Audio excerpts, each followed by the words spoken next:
Hey yo, what up YouTube? Y'all know what it is. Y'all know who it is. It's your mans and them, your uncle Hostile Takeover.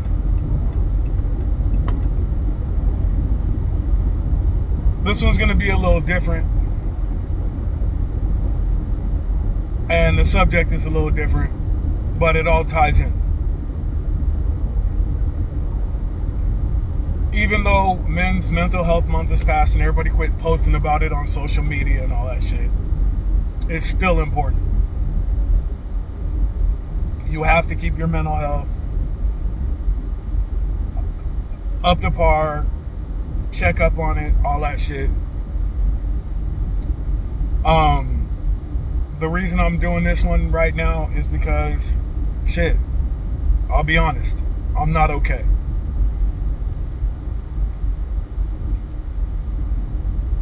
So, I'm on the 10 freeway, take a ride with your uncle, and let's talk about some shit.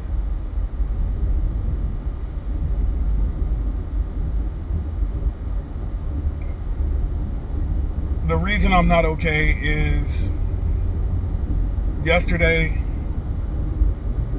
morning, about 6:30, I got a call that I knew was coming, and I still wasn't ready for it.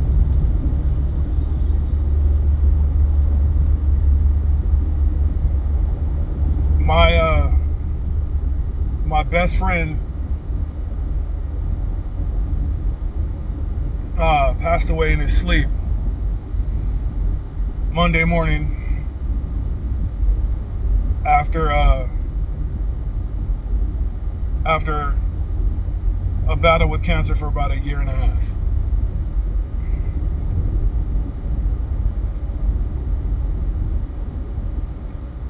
And when I say my best friend, I mean my best friend.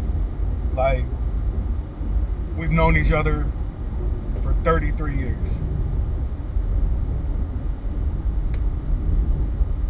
We met when I was 15, he was 16. We graduated together.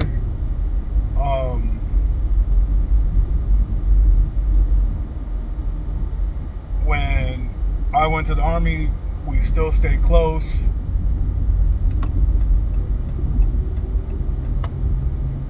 His mom and dad know my mom. We ate dinner at each other's houses. We played pickup ball after school.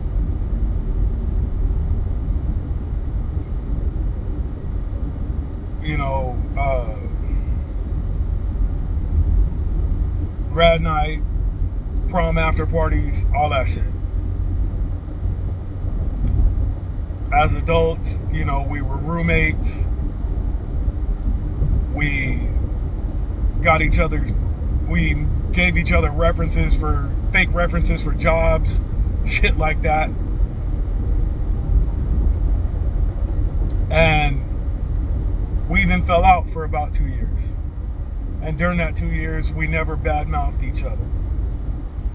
Never said nothing bad about each other to people who, knew us both and would have told us.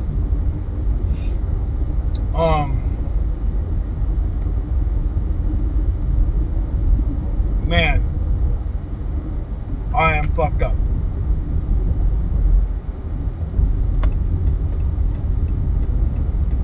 I have an off schedule.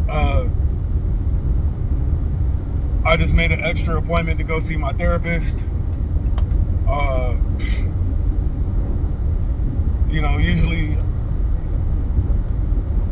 Usually I see him every 2 weeks,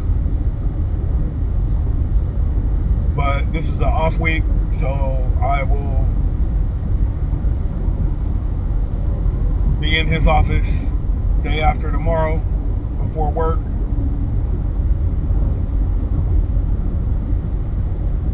And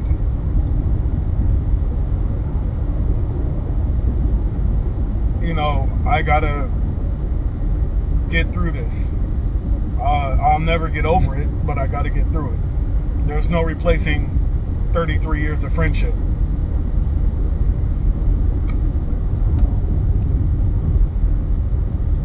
So, what do? You try to get through it in the healthiest way possible. My therapist is a black male like me, and that's a huge part of the reason why I picked him. I think men should go to male therapists, and I especially think black men should go to black male therapists.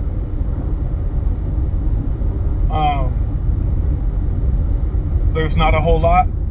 I drive over an hour each way for those appointments because it's that important to me. He's also out of my medical network, so I pay that shit out of pocket. And anyone who has ever had to pay their therapist out of pocket knows that shit ain't cheap. But it's that important to me to keep my mental health up, and to be able to talk to someone who shares my reflection.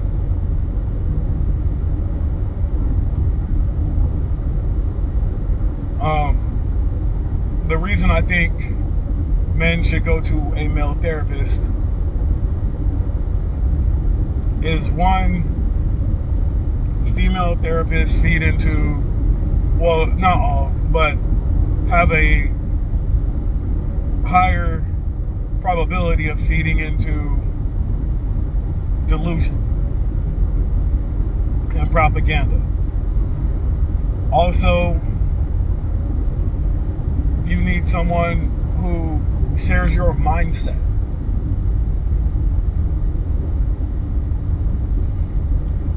There's no real safe spaces for men, but one of them, to a point, is a male therapist. A male therapist will check you on your bullshit, but it is also a safe space for you to get shit off of your chest without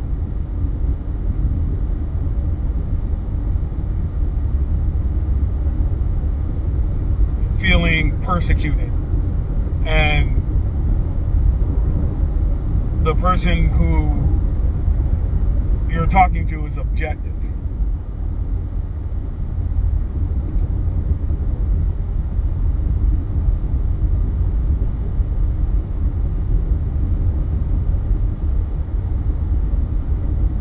But yes, I do have a therapist, and that's a huge part of the reason that I can stay even keeled and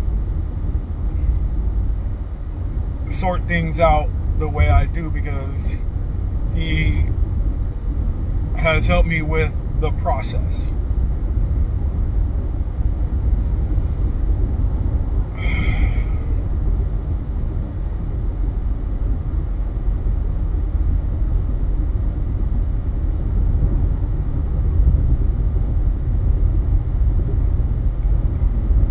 This one, I really don't think there should be any disagreement on, but give me a like and a comment anyway, help me out with the algorithm and shit.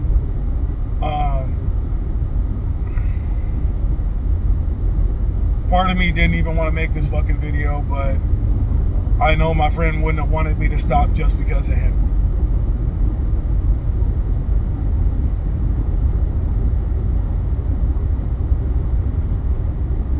So, gentlemen, the social media posts have stopped. The hashtags and whatnot aren't flowing on all these apps or whatever, but it's still important and you still got to handle it. Oh, shit, man. Like I said, I'm not okay, but at least I'm able to recognize it. It's still the same world, though. No one wants to hear my bullshit.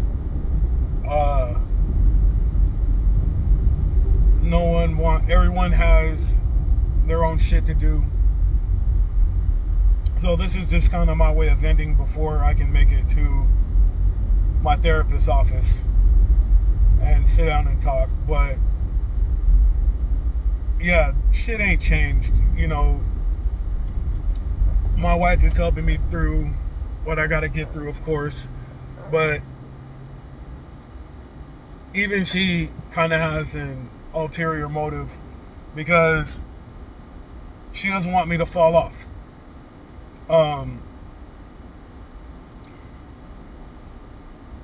And she doesn't want me to fall off in the aspects that benefit her. I mean, of course, she doesn't want to see me all fucked up or, go off the rails because she loves me, but let's not pretend that there's nothing in it for her. My daughter doesn't even know what I'm going through, and I'm not going to tell her. All she knows is she needs me to be there, and I don't have a choice in that. I'm going to be there for my kid. There is no not being there for my 13-year-old daughter. She needs me now just as much as she ever has.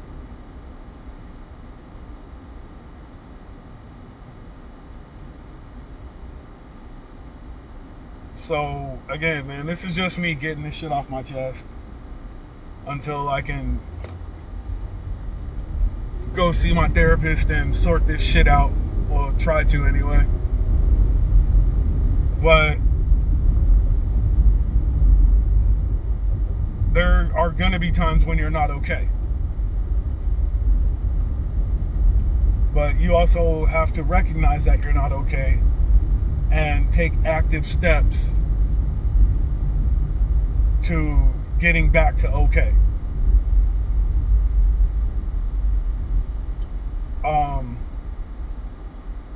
Will I be okay? I hope so. But until then,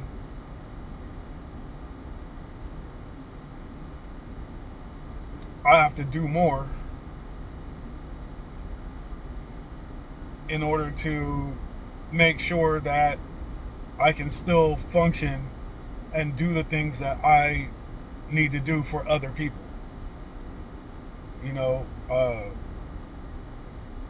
That's just what it is. Me being okay isn't really about me.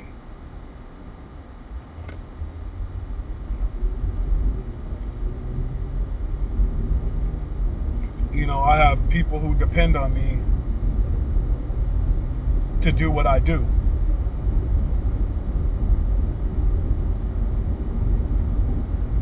And in order to do that, I have to be somewhat okay.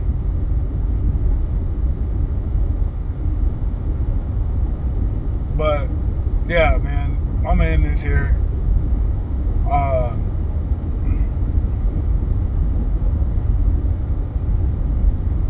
And it is what it is, man. Hit me with a like, a subscribe, a comment. I told you I'm gonna be real with this shit, and this is one of those times where I'm being extra real.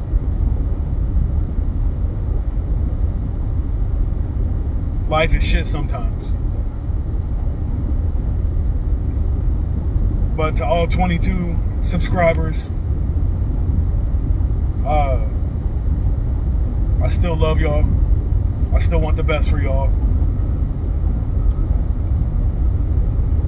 And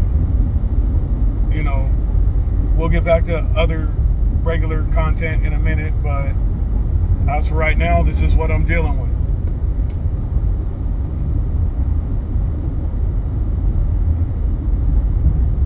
So, as always, middle fingers up, be safe, stay dangerous.